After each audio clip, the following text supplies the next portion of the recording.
Sampurasun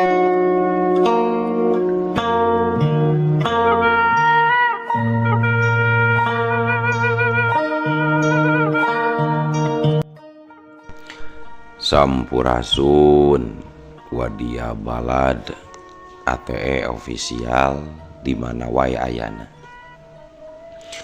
Alhamdulillah wa syukru ala ni'amillah. Kalayan diwuwuh ku qobul anu maha agung, dibarengan ku pangijabah anu maha kawasa, diiring ku kadedeh kanyaah Gusti anu maha suci. Urang ayeuna dugi kadangat ayeuna masih keneh tiasa ditepang dangukeun deui dina acara anu matuh kamemet urang sadayana.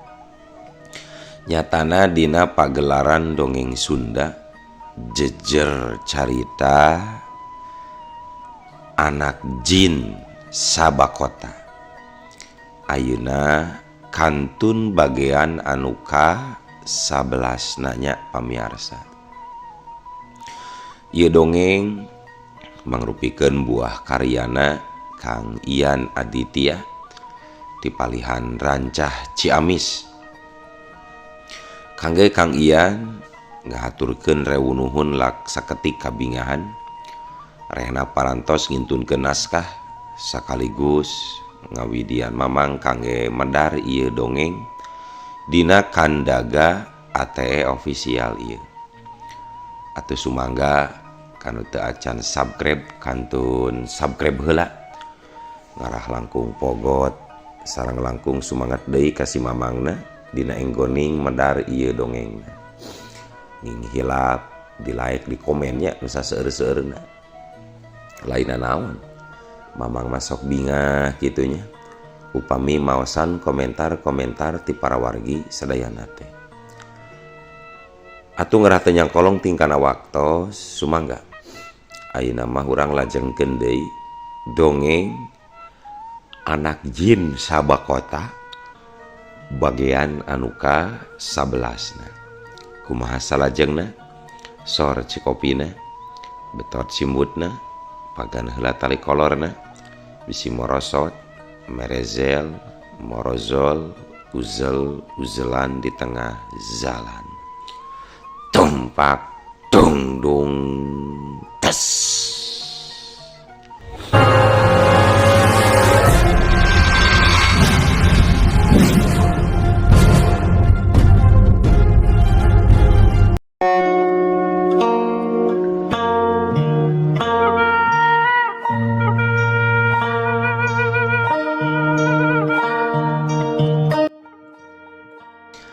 Neng, punten sagadap Neng. Itu si Bapak Satpam, aya priyogi saurna teh Neng. Cek si bibi ngagarawaneng mita. Aya naon kitu Bi? Tas we atuh ku bibi abdi nuju haroream ieu teh Bi.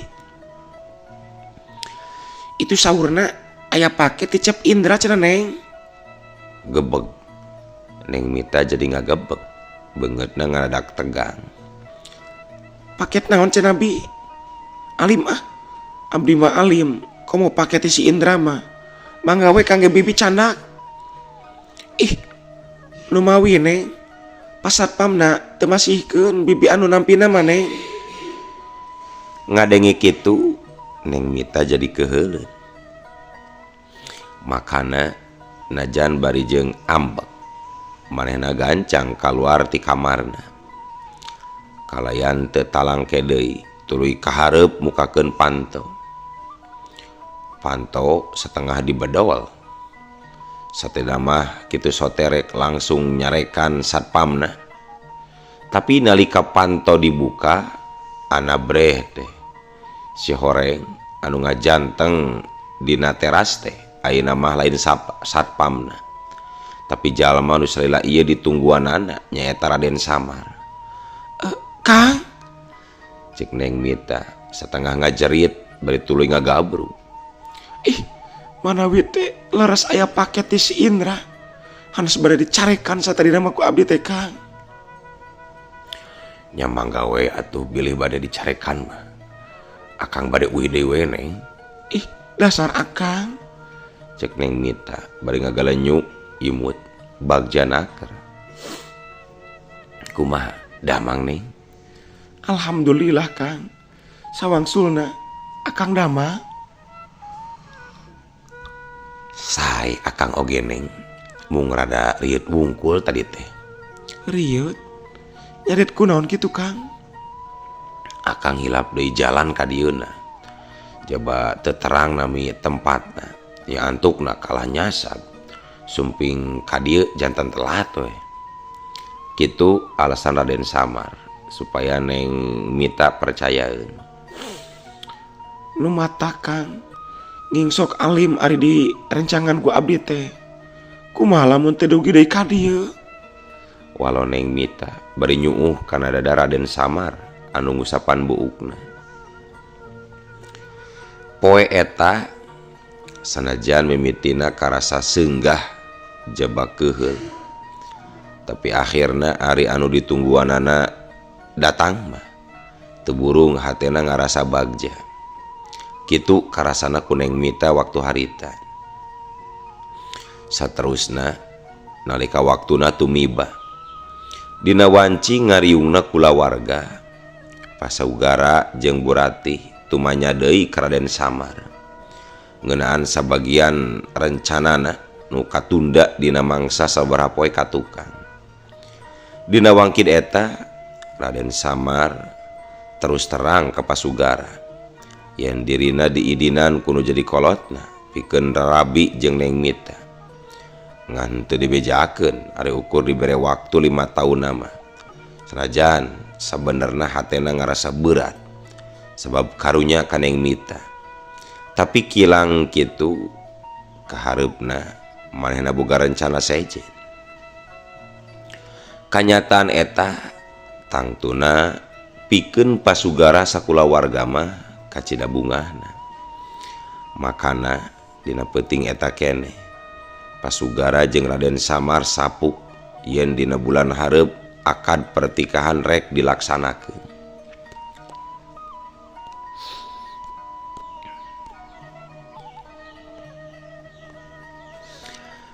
Para wargi sadayana sapoe tisaprak rencanana Neng Mita jeung Raden Samar rek jatukrami.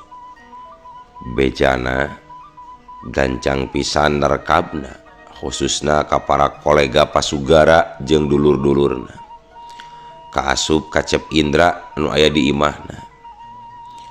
Kayaan eta tangtuna pikeun Cep Indra lir ibarat disamber gelap tengah pereng-erengan. Awakna ngadeg-deg panas, beungeutna beureum burahay lir tomat asak, getihna ngagolak plak. Malahan sacara sapontan barang-barang nu aya hareupeunana kabeh didupak, HP dibebeutkeun, gelas dibantingkeun. Kituna teh bari hahaok ke pembantu jeung centengna sararea jadi kabalera. Bangsat kurang ajar, awas ya, rasakeun ulah disebutkeun aing lamun nepi ka tulus sia mita kawin jeung si urang kampung bau lisung eta. Aduh, lamun aing cager ayeuna, aduh ku aing dijorang ngan kulantaran aing keur pilek ieu teh. Coba sorage meuni teu paruwuh ieu teh. Jadi we aing teu bisa kukumaha. Aduh, Pardi Sule ganjang ka dieu euy. Untung ngajar do wae sia teh bari oge. Hayu ka dieu.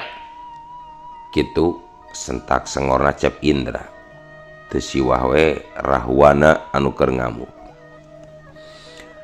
Mangga Cep, mangga bade aya pikir saeunaun mana Cep. Cep dua centeng na nyemuru nyampeurkeun. Ya ilaing nyawa teu bejana ngeunaan si Mita anakna pasugara. Palias sim kuring mah teu terang Cep. Dasar torek paingan atuh ngajedog wae. Yeuh dengikeun Gusia si Mita bulan hareup rek kawin cenah euy.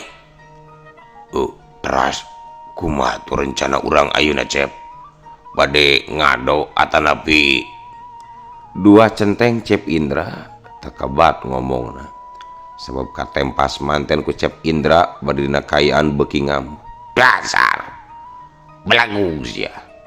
Piraku aing kudu ngado teu sudi teuing deuleu. Aing mah arek sote mitahi lain duaan pikeun ngaringkus eta lalakina supaya teu jadi kawinna si jurig. Dikitukeun kudununganana si Pardi jeung si Sule jadi silih reret sabab nyaho sorangan kumaha hebatna kabogoh Neng Mita. Duana jadi bingung kumaha pipetaheun. Aduh, nya kumaha ngaringkusna tuh bos. Kapan terangnya lira kabogoh si Mita teh sakti. Tapi punten sanes istilahna abdi teu sanggem. Mung asa pamohalan eta jalmi tiasa diringkus kitu wae mah Den. Tembal si Pardi rada bisaan nembalna teh.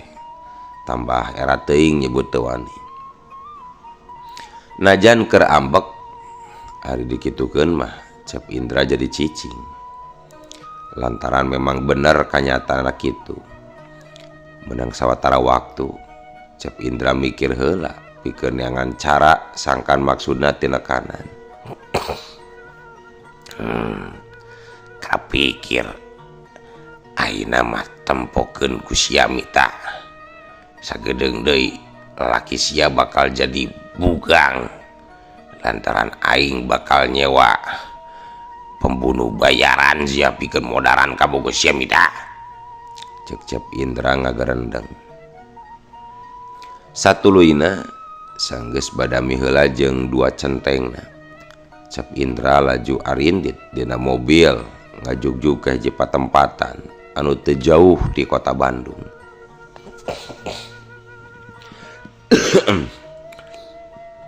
Aduh, pemirsa puntennya ya sawantana rada serak-serak garing gitu. Margi ieu teh nuju pelu berat gitu.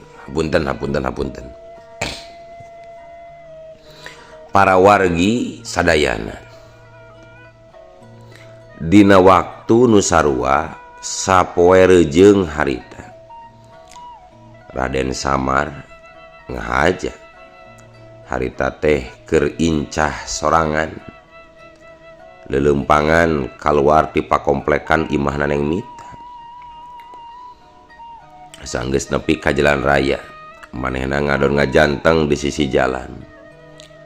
Tepati lila torojol hiji mobil angkot norojol lalu cekit eta angkot teh eureun hareupeuna. Supirna tuluy nanya ka Raden Samar, "Wade ka mana Jang? Ka Braga atau nepi ka mana?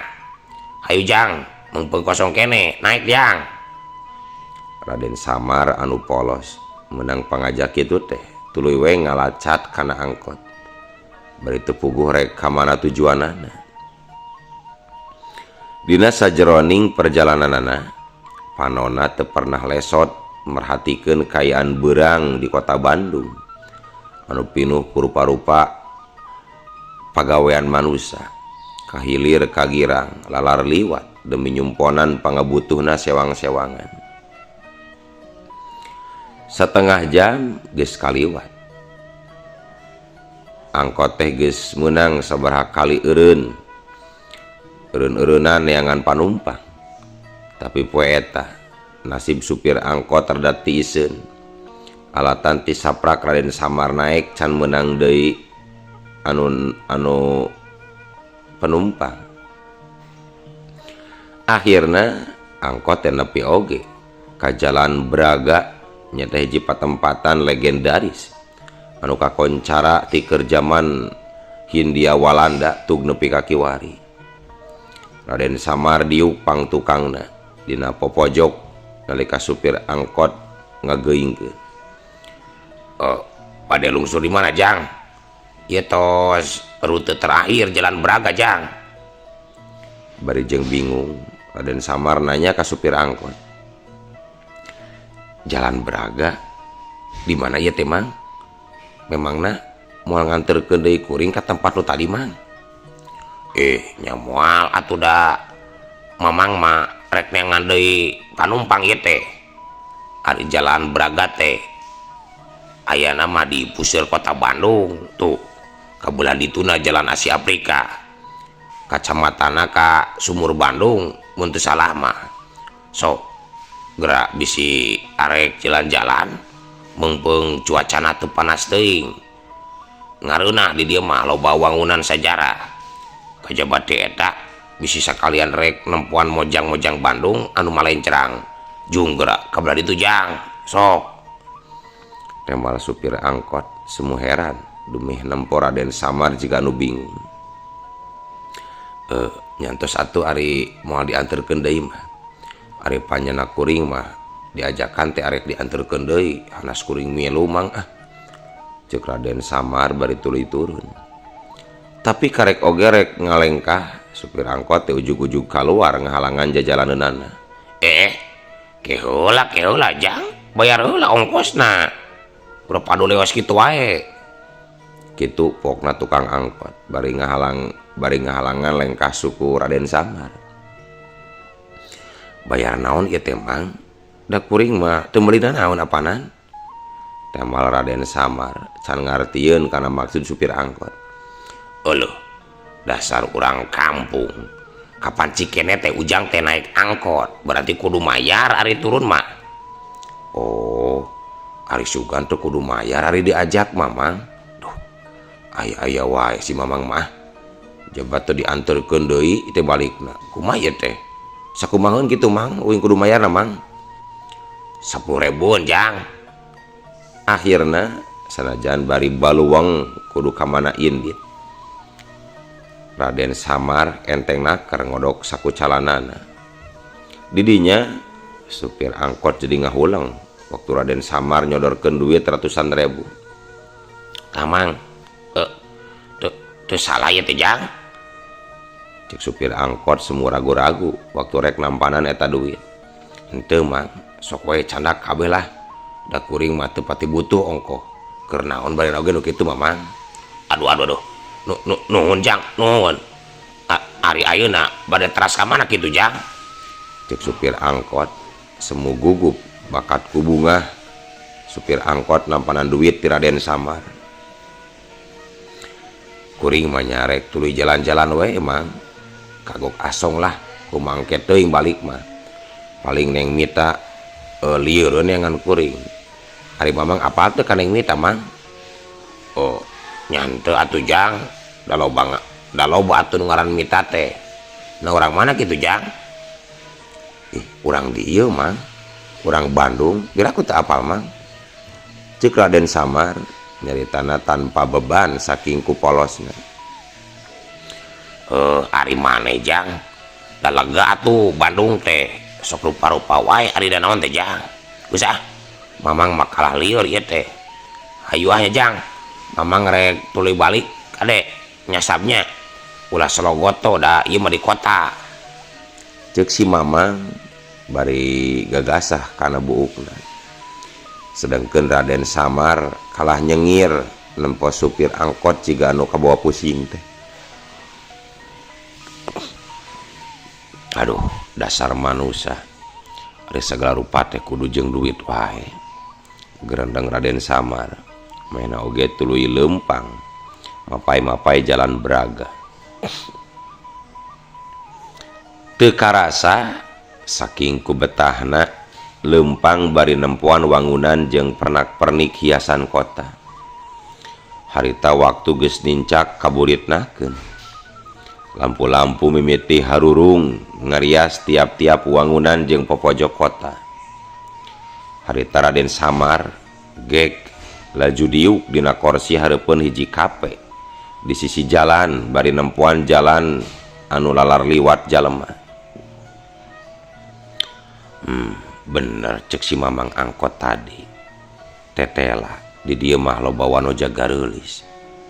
Si horeng kieu nya bedana alam manusia mah. Sabot keur ngagerantes kitu teu kanyahoan ti tatadina.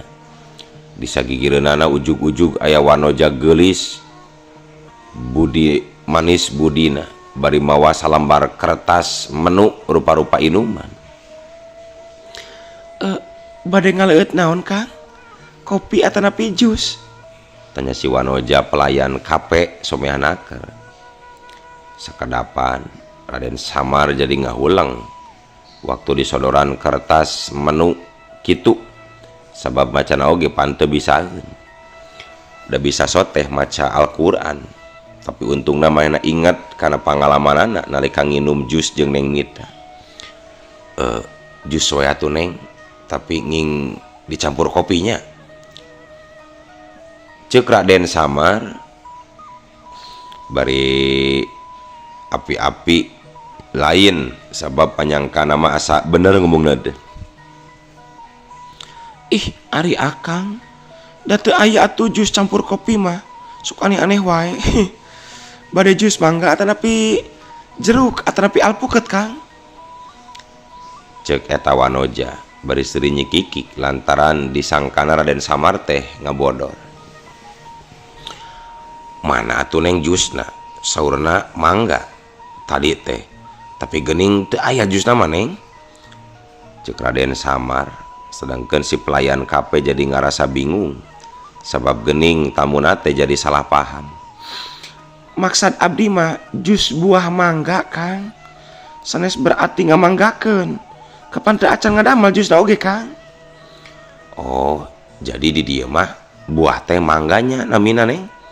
Asa jadi lieur kuring mah Neng. Ih, si Akang mah sami abdi oge lieur kala oge Kang. Antosan we atunya abdi bade ngadamal heula jusna Kang. Akhirna si Wanoja tuluy ngagedig indit muruka jero bari kukulutusna jero hatena. Kasep-kasep kampungan jalma teh asa karek manggih di zaman kiwari, di zaman sakieu modernna aya kene teh nyaho jus mangga-mangga acan.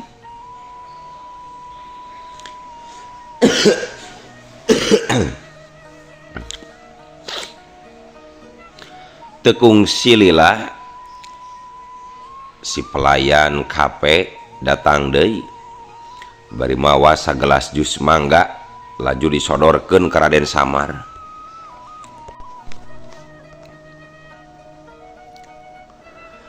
Mangga Kang, ieu jusna. Mangga wilujeng ngaleut Kang. Cek si Wanoja bari imut ngagelenyung. Nuhun Neng, alhamdulillah. Keur hanaang teh geuning aya nu bager masihan jus Neng. Muhun sami-sami Kang. Mung punten abdi mah sanes masihan ieu teh, tapi nuju icalan Kang. Temal si Wanoja semu pias sabab bisi jadi kudu nombokan. Oh, manawi teh masihan we peda sami-sami ka urang Bandung. Hanas menitos bungah tadi nama. Nyantos atuh teu nanaon lah. Sabaraheun kitu pangaos ieu teh Neng? 50.000 Kang. Pembayaran mah engke we di kasir Kang. Hah? Di kasir? Duh, abdi mah bingung Neng. Mangga canak we atuh artosna tah pangmayarkeun Neng. Ceuk Raden Samar bari ngeluarkeun duit sagepok tina balik pakaianna. Barang nempo duit loba kitu, si Wanoja jadi colohok campur bunga. Oh, seueur-seueur teuing atuh Kang artosna Kang. Teu sawios-wios lah Neng, mangga we candak sesana mah. Atuh pikeun atuh puguh we.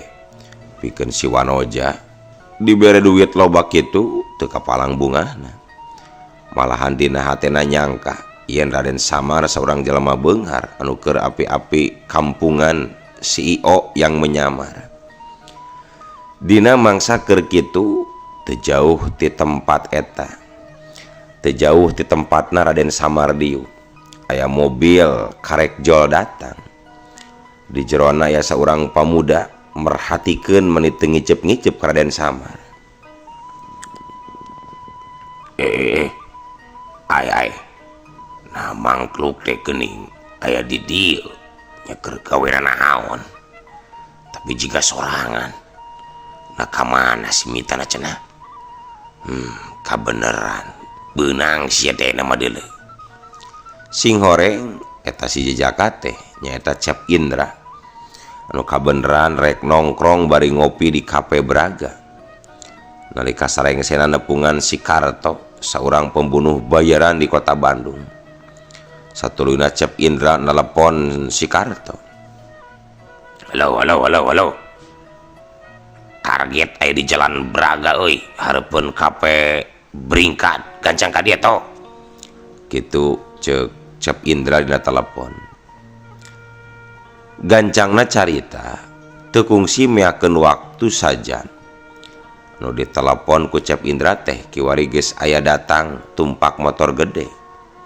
Seorang lelaki jangkung, bewokan, make jaket kulit, celana lepis, di sepatu jangkung, di kacamata hideung, dina bibirna ngampleh rokok bodas. Eta mahena eureun gigireun panto mobil Cep Indra. Itu lain Den jelema Den. Kitu cek si Karto. Bari nempo salembar foto nyatana gambar Raden Samar.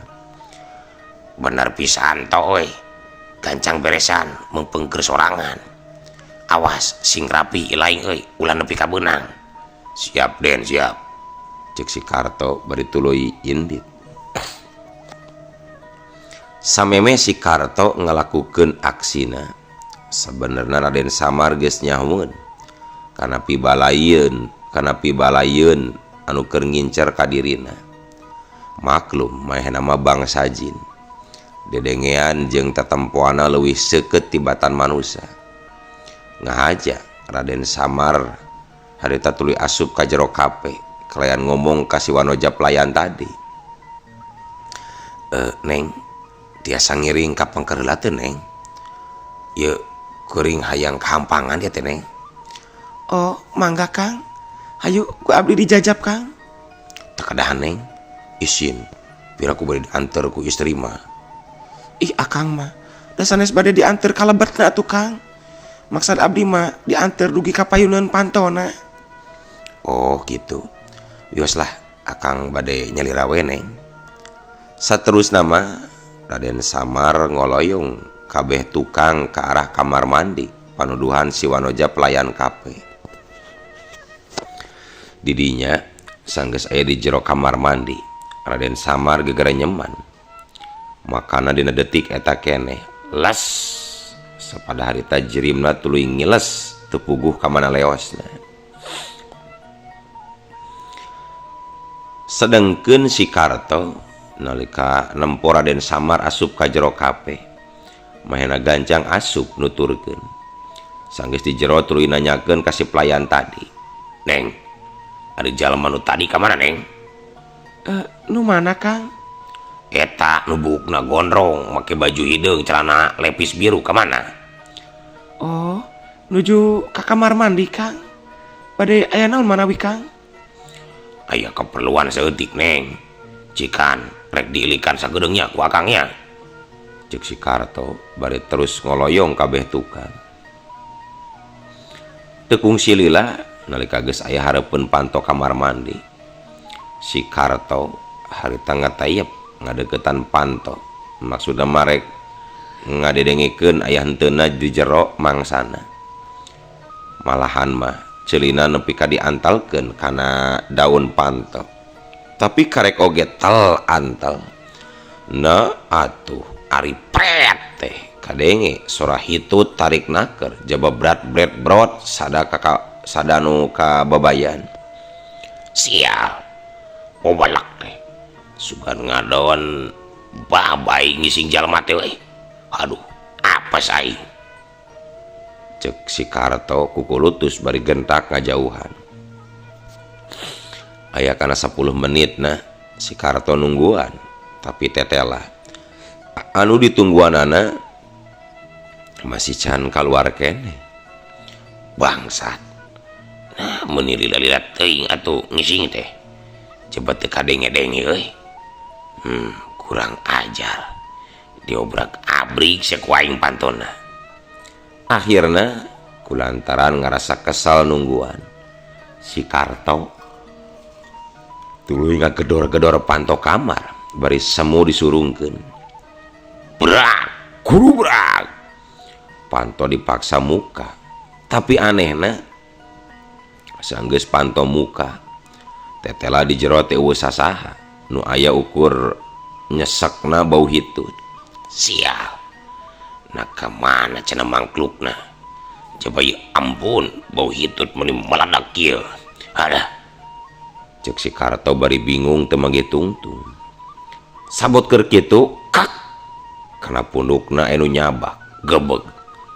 Si Karto kacida ngagebegna, mahera jadi culang cileung sabab di dinya mah eueuh sasaha. Tapi acan ge leungit kakagetna. Atuh.